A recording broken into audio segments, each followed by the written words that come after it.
Praise the Lord. கர்த்தருக்கு ஸ்தோத்திரம். இன்றைய வசனம்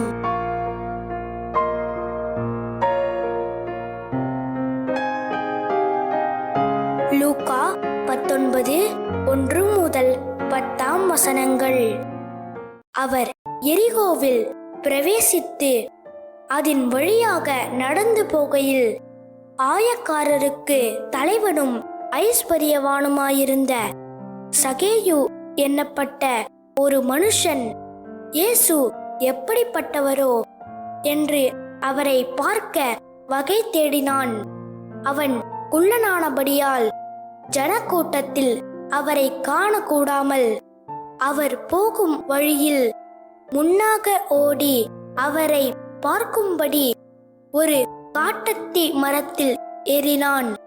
இயேசு அந்த இடத்தில் வந்தபோது அண்ணாந்து பார்த்து அவனை கண்டு, சகேயுவே, நீ சீக்கிரமாய் இறங்கி வா, இன்றைக்கு நான் உன் வீட்டிலே தங்க வேண்டும் என்றார்.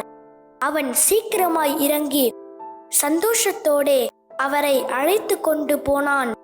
அதை கண்ட யாவரும், இவர் பாவியான மனுஷனிடத்தில் தங்கும்படி போனார் என்று முறுமுறுத்தார்கள். சகேயு நின்று கர்த்தரை நோக்கி, ஆண்டவரே, என் ஆஸ்திகளில் பாதியை ஏழைகளுக்கு கொடுக்கிறேன். நான் ஒருவனிடத்தில் எதையாகிலும் அநியாயமாய் வாங்கினதுண்டானால் நாளத்தனையாக திரும்ப செலுத்துகிறேன் என்றான். இயேசு அவனை நோக்கி, இன்றைக்கு இந்த வீட்டுக்கு ரட்சிப்பு வந்தது. இவனும் ஆபிரகாமுக்கு குமாரனாயிருக்கிறானே. இழந்து போனதை தேடவும் ரட்சிக்கவுமே மனுஷகுமாரன் வந்திருக்கிறார் என்றார்.